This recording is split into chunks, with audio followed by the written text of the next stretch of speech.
Light. I'm Cass. I'm Doug. And you are the Butler Brigade. What's up, everybody? How y'all doing? What's up, Brigade? Brigade, That's exactly, right. Doug. So this one here, the tax man coming, don't he? Yeah, every year. So every year. And one thing that we always hear, we black folks, so we always hear, I only got two things in life I have to do. And what did you always hear? Death and taxes. Death and taxes.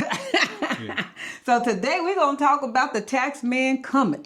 And we got some insightful information for those that will be moving abroad or living abroad that may have some tax questions about how to do that. Keep in mind, as we always say, seek legal authoritative counsel. So that is whether you're attorney, whether you're a bookkeeper, whether you're accountant, whether you're CPA, whomever you need to, we're giving advice. Always go with the professionals. But if you've ever been wondering about what do you do about taxes if you live overseas, this is the video for you. Dun, dun, dun, dun.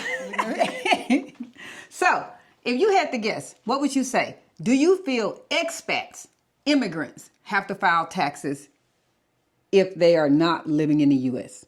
What would your guess be? You always have to file taxes. That is the exact answer. Why do you think you always have to file? This isn't a test, you guys. We're just having conversation. Every American has to file taxes regardless of where they're at, even if they didn't earn any income. And that is the absolute truth. You passed that. You remember that in your civics and economics class, huh? I've been doing it since 16 years old. Everyone has to file taxes. Everyone. That doesn't mean you have to pay taxes. That doesn't mean that you get a refund, but you have to file taxes. That is what you have to do. So leaving the U.S., going to any country, we're talking about Panama because that's obviously where the people who follow us live or will be living. But that's any country. Living abroad does not eliminate filing taxes. So you're going to see me glance down every once in a while here because I want to make sure that I stay on the actual topic, number one, and also read verbatim. Because when you talk about immigration, real estate, taxes, you want to make sure you don't put a comma somewhere that didn't need a comma. But like we said at the beginning, seek professional advice, always. What are you laughing at? I'm laughing at how do you talk a comma? How do you talk a comma? Yeah. You pause when it wasn't meant to pause. It was meant to be a run-on. Okay. Ooh, y'all listen to me like that? Yeah, they listen to me like that. So yes, U.S. citizens and green card holders are taxed on worldwide income no matter where you live. No matter where you live. You must file if income is above thresholds. What would you think those thresholds are? Single person. I'm going to say how. Whatever threshold the tax table's got that says you need to pay X amount of This taxes. amount. So that means 0 up until $14,599 does not need to file. Does not need to file. But $14,600 if you're single, you do. Or $29,200 if you're married as of 2024. As of 2024, things can change. Things can change daily. Always seek professional advice. We're going to hear that probably 20 times in this video. Even if you owe zero, nada, thanks to exclusions and credits, you must still file. Must still file. What address do you file under if you live out of the country, Doug? Your home of record. Your home of record. Baby, you are doing good. Y'all, we didn't even practice any of this. You're doing I've been good. doing this since I've been 16, man, and I've been in the military. And you've been in the military. That's So right. those of you in the military are already very much familiar with this because you already realize it doesn't matter where your feet are. It matters where your home is registered at and where you consider home. So you can, but guess what? This is different. You can use your foreign address. There is a residence line, and then there's a mailing address tab. So yes, there is a space if you like to do your taxes yourself, but if you seek professional advice or someone to do your taxes, there is a line as to where do you reside. And that's going to come into play when we get further in there. So when I start giving you this information, you are going to want to use your foreign address for a perk. Okay. Pensioners and Social Security recipients. That's me. Entitlement. Do you need to file taxes if you receive Social Security or a pension? Yes. Yes, I know. He started at the beginning. Everyone with breath in their body must file taxes. Okay? So, yes. Pensions, our IRAs, 401k withdrawals are all taxable in the U.S. Social Security, taxable in the U.S. if your income is high, but Panama does not tax it, which we all pretty much know, which is why a lot of pension holders, Social Security recipients would like to retire in Panama because you're not taxed on that money. Panama's rules. Panama only taxes Panama sourced income, territorial system. Airbnb in Panama. Do you think you need to tax? Do you need to pay taxes on that? If you have an Airbnb that you rent out in Panama, pay taxes or not? Yes. Yes. Taxable in both countries. That's correct. You made income in Panama. You must also pay taxes in Panama. And we're going to go a little further than that. We're giving you all some overview. You kind of get you excited about this video. If you have an Amazon bookstore. No. Pay taxes in America, yeah. In the U.S., taxable in the U.S. only. You have a tour relocation business in Panama.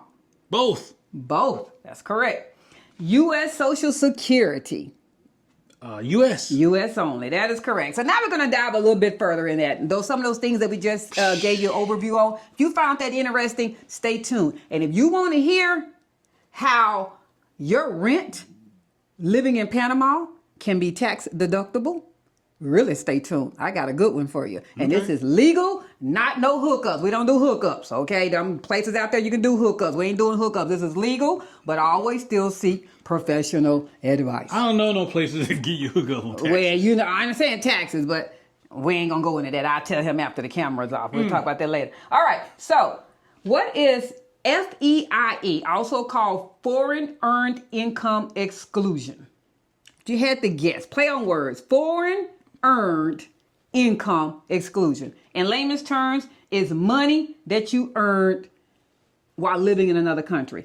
Everyone that lives in Panama is not retired or receive a pension. Some of us work. Oh, that's We physically work in another country. Whether that is a hybrid worker, whether that's a remote worker, whether that's you own a business. But if you receive income and you live in Panama, do you think you have to pay taxes on that income?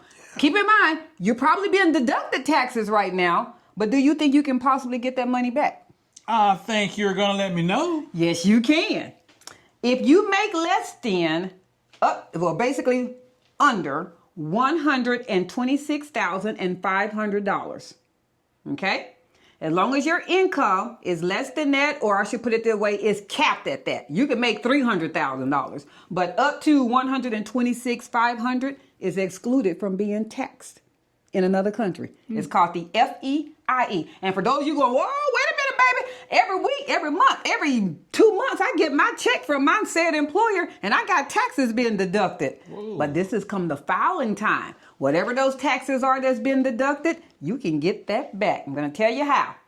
Number one, have you physically been in said country or out of the country, accumulative, for 330 days or more? If the answer is yes, that income up to that amount is not taxable.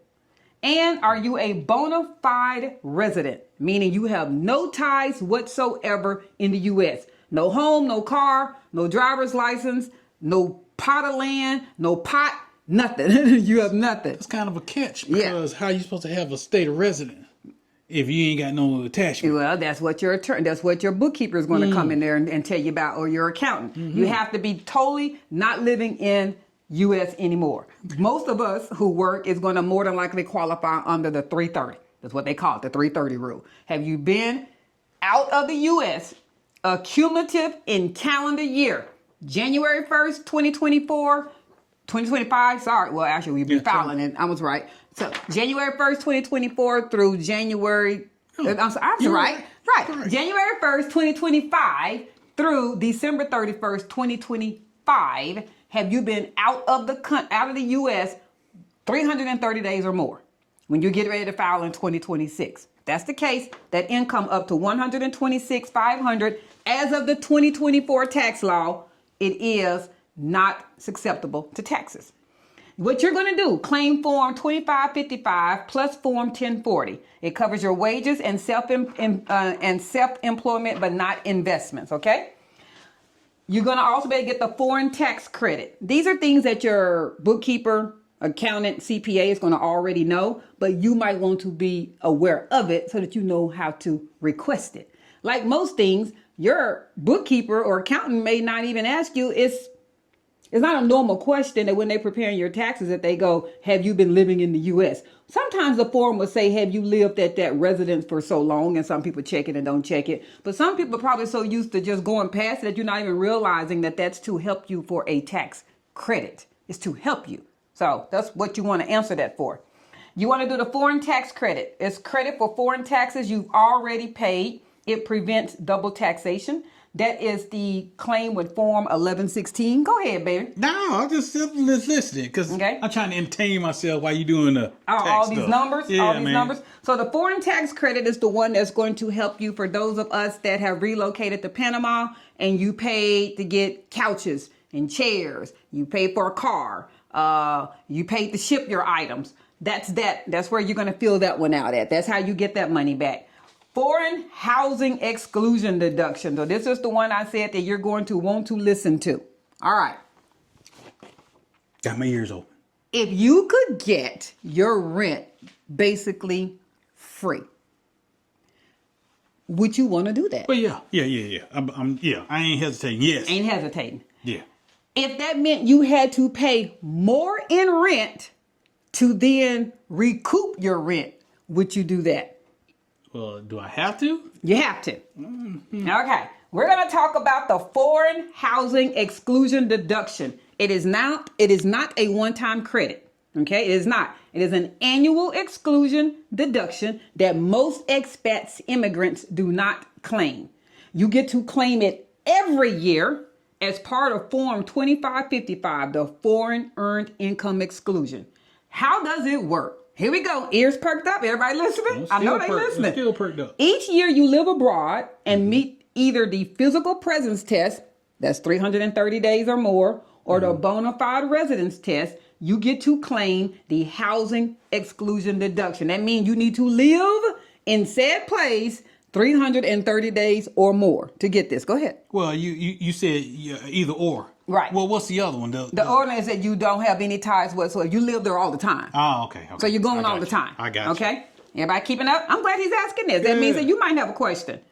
The IRS sets a base housing amount for 2025. It has been $20,240. That basically means that they will allow you to spend. They know you're going to have that amount to live somewhere. Okay? That's what the U.S. has basically said. It's going to take you at least $20,240 annually to have a roof over your head. Everybody keeping up with me on this math? All right, so we're going to divide that by 12. No, we're not there. Oh. Keep up, okay? Oh. Panama is recognized per U.S. tax law as a high cost locally, so the maximum cap there to live is $37,950 a year. This is tax law. So the U.S. will say that if you maximum, they will allow you to credit up to $37,950 a year to live in Panama. They realize you should be spending $20,240. That's the minimum. So I gave you the minimum and I gave you the maximum. I don't want to confuse nobody. This is not a bookkeeping course. This is a basic class on taxes. You can exclude rent and utilities. Mm-hmm. That means to get up to that $20,000, you can't exclude that. Above the $20,240 cap. Here we go. Everybody like numbers. Example. You got to have numbers. If you pay $24,000 a year in rent, your exclusion is $3,760.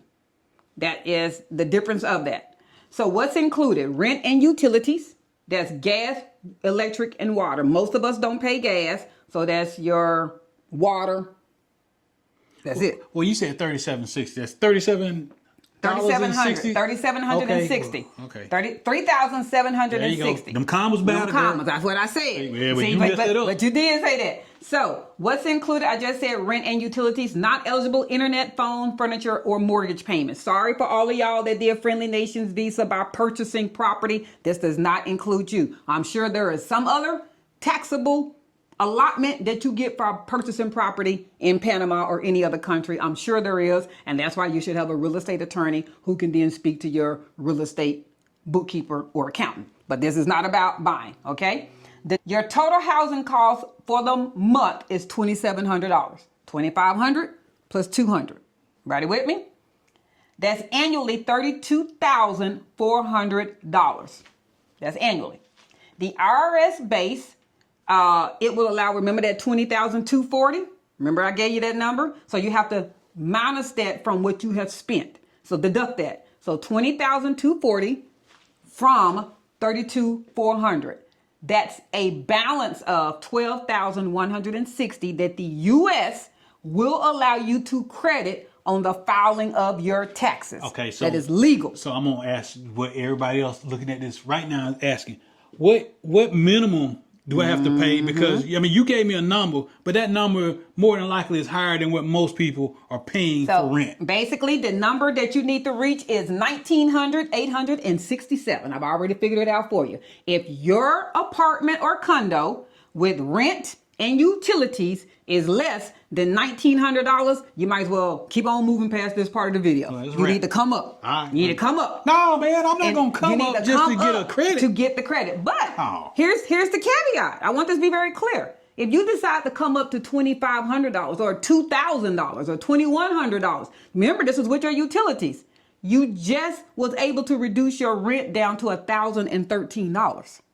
Your $2,500 has now become $1,013. Cass, that don't make no sense. I just told you get a $12,160 credit. It does make sense. There you go. But that money is not realized until after you do your taxes and get it out. So you still got to come up with that money. And if you don't need to have the monthly, you need to have $2,000. You need to have $2,500. You got to have $2,500. So that's if. But for those who have been able to financially afford a higher rent, and you didn't realize there was a tax benefit for having a higher rent and being in Panama for 330 days. I'm going to keep adding that part in there. You can't come to Panama for 3 months and think you can claim this. Okay? There is that. That's important. Okay. People are going to miss that part. So if you were financially able to pay a higher rent and you just didn't, for whatever reason, you're like, I don't need to. But now that $2,500 in rent can become $1,000 to you after tax claiming. After you have filed your taxes and you get the credits and you're able to do that, that might be a benefit to some people to be able to do that. Go ahead. I'm listening to you. Because let's say you out there had a budget of $3,000. Okay, you had a budget of $3,000. You're not going to spend $2,500 on rent and utilities. No, I wouldn't do that, period. I wouldn't do that, period, because I think, what do they say, 30% of your income should be going toward a place of your place. That's dang near 75%.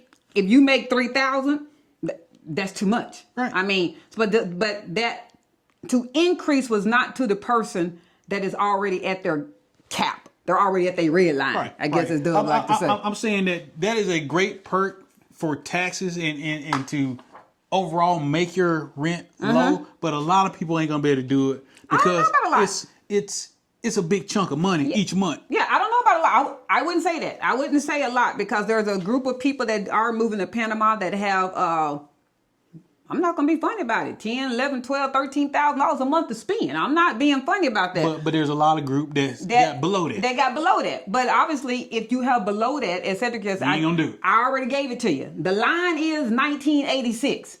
If you're paying $400 a month in rent, you have a long way to go to get the 1986. Right. That's not an ugly statement. That's not that's yeah. Numbers, no one's belittling you. Wait. First of all, numbers don't have feelings. Right. It's data. It's either you're above it or you're below it. So that's it. There is no way to make it work if you're paying $400 a month, unless you're paying $400 a month willingly.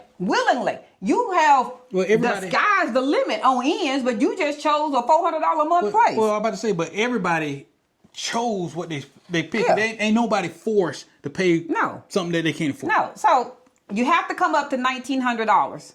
You have to be a minimum of $1,900 to be able to even see that credit. How did I get that? That's that $20,000 that they already give you, and then the difference of the 37 max. You got to figure that part out. Divided by 12 months, which is what Cedric said, is math. You have your rent and utilities must be $1,900.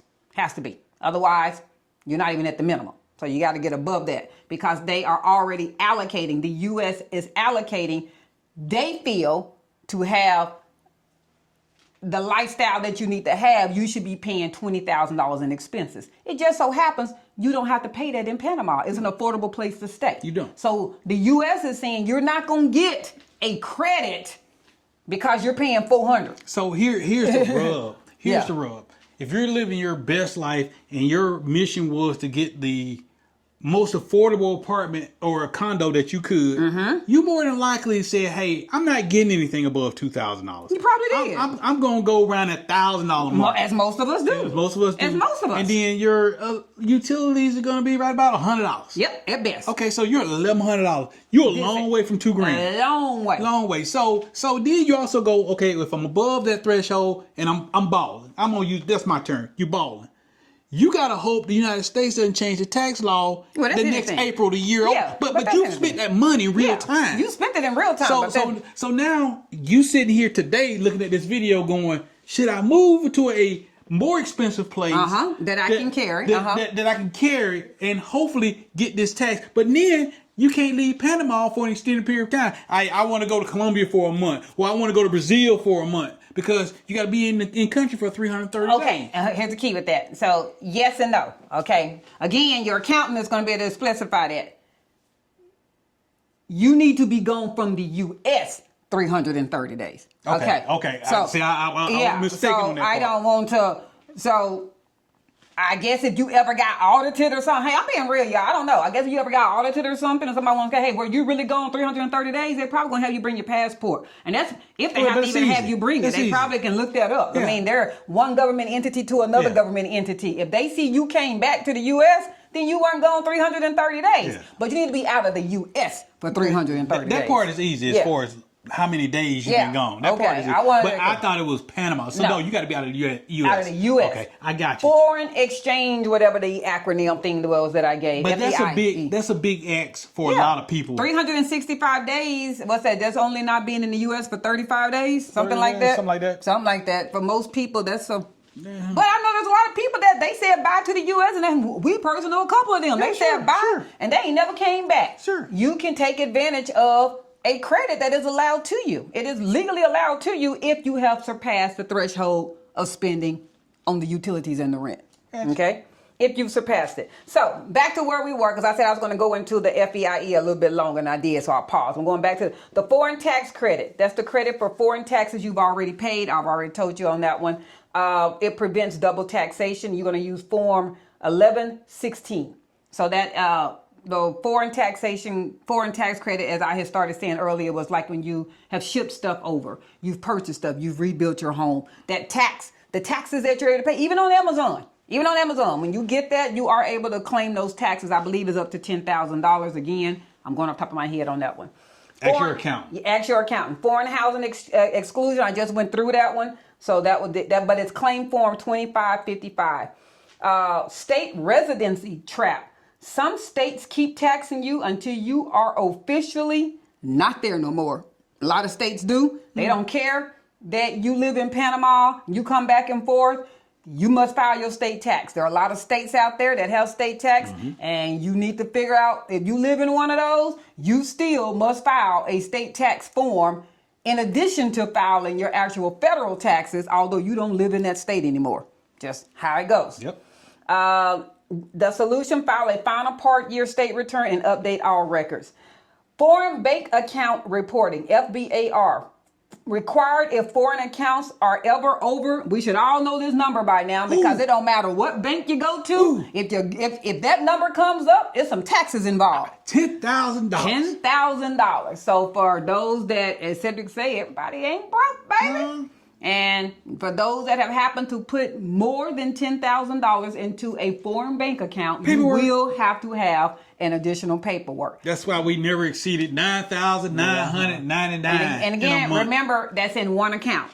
So nothing prevents you from having $99.99 in Bank of America and BAC. Nothing prevents you from having $99.99 in Banco General. Nothing prevents you from having $99.99 in Benistimo. If that's the way you want to do it, that's up to you. I don't know about y'all, but it's a lot preventing me from having that in 3-4 different banks. I'm just saying. So that's the FBAR. You must file Online with FINCEN, FINCEN Form 114.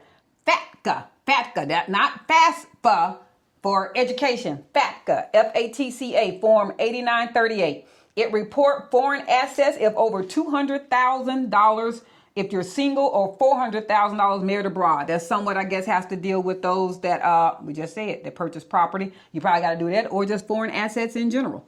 We just said it. You got money in the bank, or you've done dividends or savings. However, one of the things that Cedric says is that Panama, from our experience, it does have a very good savings percentage.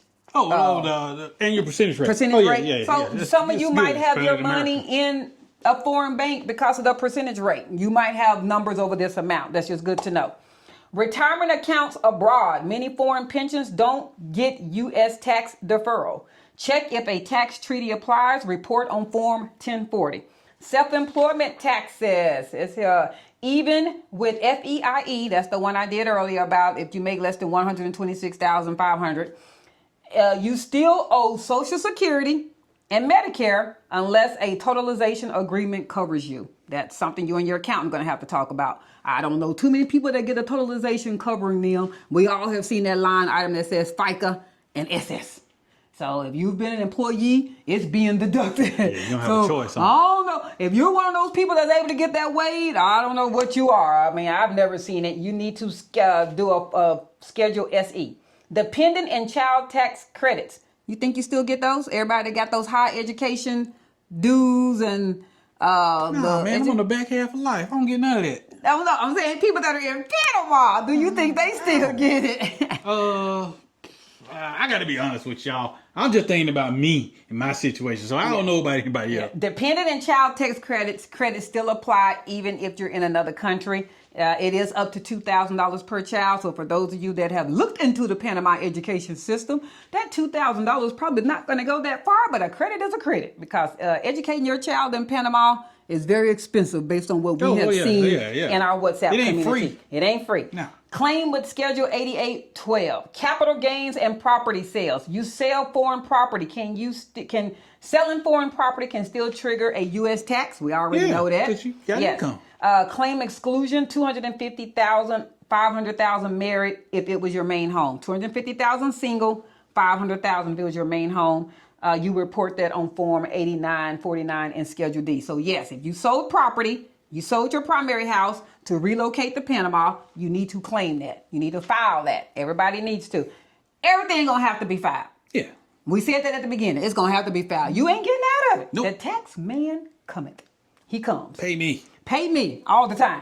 Write-offs and deductions abroad. What counts as a deductible?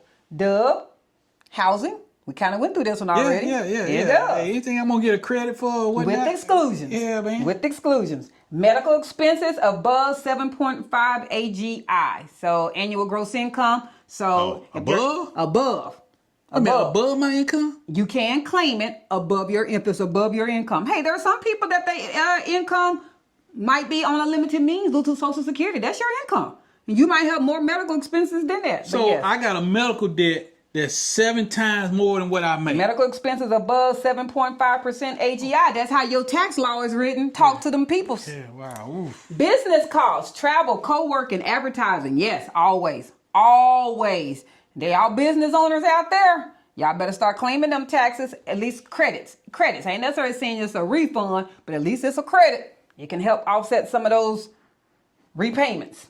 Student loan interest up to $2,500 is deductible. You can claim it. Retirement contributions if you have earned income. Not deductible. Clothes unless they are protective. Protect me from the sun? An industry that you happen to work in or whatever. Okay. PPE. Yeah. Right. Foreign tax credit for foreign taxes you've already paid. We already did that one. Sorry about that. It's all right. Sorry about that. Personal Uber rides? No. Okay. Sorry. Groceries, Netflix, internet. Hold on. We'll go back to personal Uber rides. For those of you all that happen to have business accounts. We need business account. You have a business. You have a business that you own. You have an EIN. You have an LLC. You have a DBA. You do have the ability in Uber of changing your personal account to a business Uber. It's with that, it keeps up all your expenses that you've paid all year already. That also means every ride that you take, you're saying it was a business expense. I suggest you talk business in that ride at some point. That's a business expense. That's not me doing a fake. That's a real deal. It's no different if you go to a restaurant and you happen to talk to a waiter about what you do for a living, or you leave your business card. That may be able to be included as a business expense if you talked and discussed business. But for those that did not know, that Uber does have a business profile. You can change your personal profile to a business profile. And now at the end of the year, when you have to show all the mileage, remember he had to do mileage all the time back in the day, you don't do that anymore. Uber would now just calculate how many rides you took annually, and you can put that into... Because they got a database. They got a database. Yeah. There you go. But I didn't know that. Groceries, Netflix, internet, furniture, no. That's just an expense. Can't exclude that. Most moving expenses except for active duty military, which people already know that are watching us from military. It's not excluded. Filing requirements and forms you'll see. So a 1040 is for your base return. A form 2555 that goes with that FEIE and the housing. You're going to do a form 1116 for foreign tax credit. The FinCEN, that's if those of y'all that got that big money, me and Dub just already talked about, you got all that money in the bank in Panama, you need to do that one. Schedule an SE for self-employment tax, and capital gains property sales for those of you that happen to have sold property in the U.S. That's a Schedule D and a Form 8949. So at the end of the day, it's a lot. It was. It's a lot. I know people don't like numbers. No. The biggest one was that for those of you that happen to be spending more than, you remember the number in rent? 19 something. 1986. If you are spending, I shouldn't say in rent, in utilities and rent, and not buying a property, you're missing out on a major exclusion, a credit that you should be taking living abroad, which is getting that money reduced. But if you came back to the States for, a couple of months, you just lost out on it. You lost out on it in a calendar year. Yeah. In a calendar year. But I do know, again, there's some people that only come 1 week here, 2 weeks here. Some don't ever come back. Hey, a whole lot of people have said, this is no longer my home. And so if you only come back to visit every once in a while, take advantage of that credit, especially if your utilities and your rent is over $1,986. That's also on another topic showing that, hey, you could be hurting yourself tax-wise by coming back to the States and wasting time. You honestly could. I mean, you're really telling the truth. So I do appreciate that you pointing that out, that a lot of people don't realize that coming back and forth just to, holler at folks that could holler at you. Or give somebody a hug or come see somebody, graduation. I'm not saying that stuff is not important. I'm just saying, it counts against you. It counts against you. All that coming, you really only get what we say, like 35 days. It got to be less than 330. You got to be gone out of the country less than 330 days. You got to be gone out of the United States out of the for US. more than 330. More than 330 days, you got to be gone out of the U.S. So when you're coming back and forth, there's only 365 days in a calendar year. That's right. That's it. So when you're coming back and forth, back and forth, back and forth, you've eliminated that. Again, based on how the tax law is written. Talk to your professional. Let them see. They might know something totally different. But according to how it is written, you must be out of the U.S. greater than 330 days. And I know somebody else and go, well, how would somebody know? I just told you the only thing that I can think of that they would know. How I would think they would know. You got a passport. Look, y'all, you being tracked by your passport. That's everybody. So you might be able to sneak one in here and there, but at some point, don't sneak nothing in. You're going to get caught. Exactly. When somebody sit there and go, according to our records, you came back. So I wouldn't do it. I wouldn't risk it. I wouldn't risk anything. Hey, you got two countries that's tracking you. Panama tracks you when you leave and come in, and America tracks when you leave and come in. I thoroughly agree with everything you said. I wouldn't do it. It's not worth it to me. No. It's not worth it. Do it right. Do it orderly, and then you're never worried about getting a certified letter or mail and the big black SUV showing up in front of your house or whatever. Yeah, they ain't showing up in front of my Panamanian house. I guarantee you. You do it right. You ain't worried about it. So I know numbers is one that kind of goes over people's head. I will be popping up when I'm talking these different forms because I know I said them fast. She did. And for you to refer back to them, you might want to give them and at least be able to ask your accountant, your CPA, or your bookkeeper about them. This is what that does. It inspires conversation for you to seek professional advice to see if you qualify for those. It doesn't supersede the professional advice. It gives you information to go ask them about. Sound like it's time to get a very good accountant if you ain't already got one. And this is another one. You cannot file your taxes with a Panamanian accountant. U.S. only. Yeah. U.S. only. They're not licensed. They don't have access to. They can physically do the paperwork for you if you wanted somebody to do the paperwork for you, obviously with a fee. But you have to still file it yourself, U.S. wise. Why would you want somebody that's from another country to file your federal? Actually, I didn't say file. They can fill it out. Well, I would want that. They still can't file it. You have to file your taxes yourself or get an American U.S. They'll put you in jail over these taxes, man. Yeah, they will. This is important. And the reason I'm bringing this up is because for those of us that happen to, today physically is October the 1st. We're getting ready to go into that last quarter of the year. Some businesses are getting ready to start doing taxes. You're getting ready to start getting that stuff together. You're getting your paperwork together. And a lot of this is stuff probably people haven't even thought about. And you're going to be swamped next year trying to figure out, how do I do this and how do I get this filed? So if you know it now, this might better equip you with paperwork, documentation, things that you're going to need to better, to make your tax filing easier. I know there's a group of people that still do taxes themselves, and then there's some that actually hire a professional. I think if this is your first time doing it, as far as all these credits and the things that you did for moving, myself personally, I would invest in somebody. That's me. I would invest in somebody to do my taxes because, as Cedric said, that taxes to get you locked up. It sure will. Get you locked up. You get some silver bracelets. It ain't worth it. All right, everybody. So I got a question to ask you.